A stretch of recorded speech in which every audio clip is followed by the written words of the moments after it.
Hey, welcome back. Today we are going to be continuing to talk about the linkage institution of elections, and we're covering topics 5.9 and 5.10. That includes talking about congressional elections and modern campaigns. In this lesson, you will learn how congressional elections work and how modern campaigns are different from those in history. Let's go ahead and get started. Take a moment to complete this quick review in your notes. Each one of these is a description of either the House of Representatives or the Senate. Quickly just go in and identify which chamber this is talking about. Who wins congressional elections? Well, that's pretty easy actually. Incumbents. Incumbents are those who currently hold the office. And there's lots of reasons why they win, even if they're not very popular, as you can see on this chart.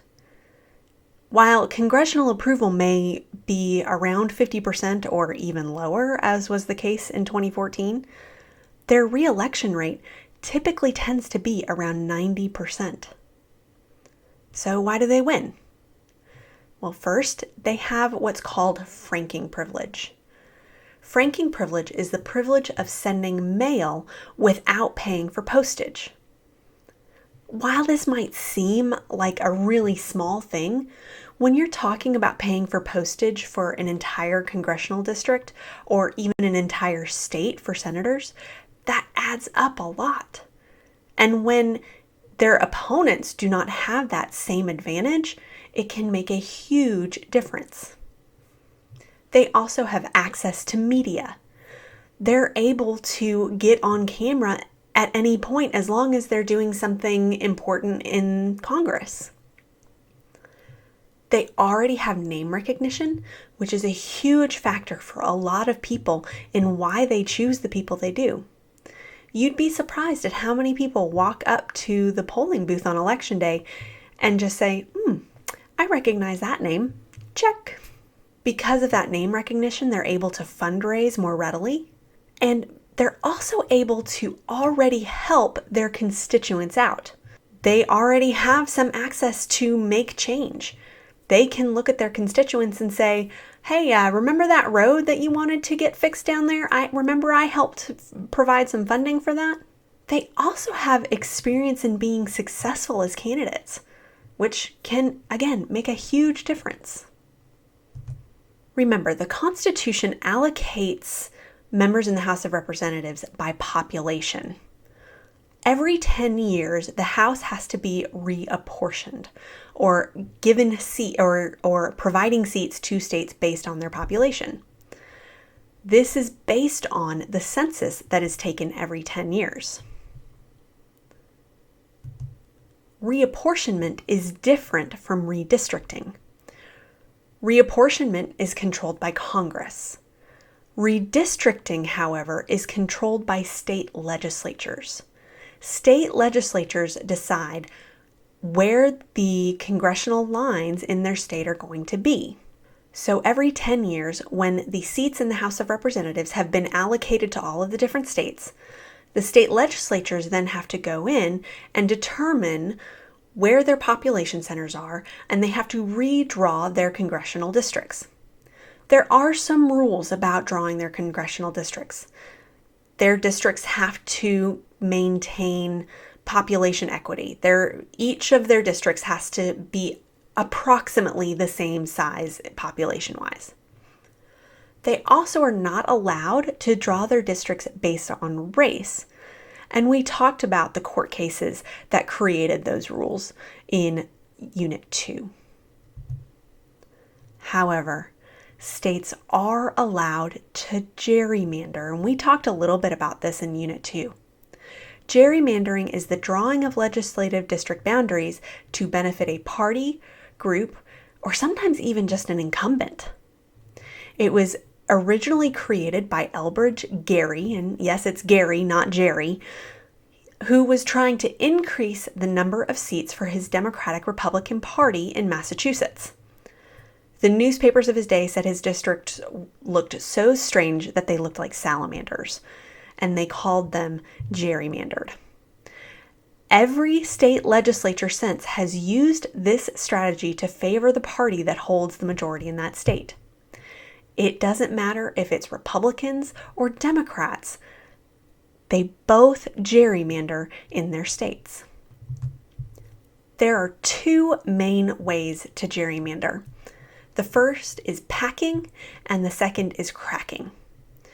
Packing is concentrating like-minded voters together in one district to reduce their voting power, whereas cracking is spreading like-minded voters apart across multiple districts to dilute their voting power. So, what does this actually look like? Let me explain. If you took this and just drew the lines straight down, you would have 3 blue districts and 2 red districts. That would be 60% blue and 40% red. But how can blue make sure that they are the majority if they are deciding where the lines are? Well, they could make it so that they have all of the districts by diluting the red voters throughout each of the different districts. This is cracking. But there's also a way that red could actually be in the majority. It looks a little bit more wonky.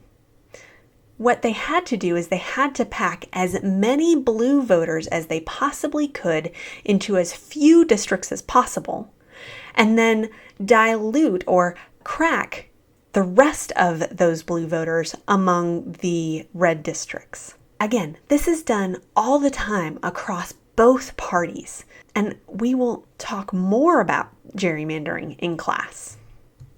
Let's talk about modern campaigns and how they are different from campaigns of the past.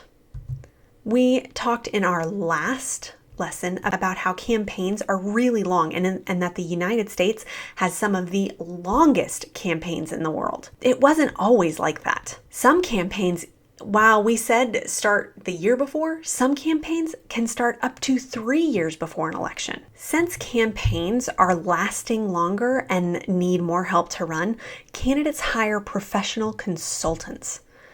These consultants can run anything from media ads to local areas, like how best to get people to come out to vote in local areas, to even just how to spend campaign money. Or they can be important on social media.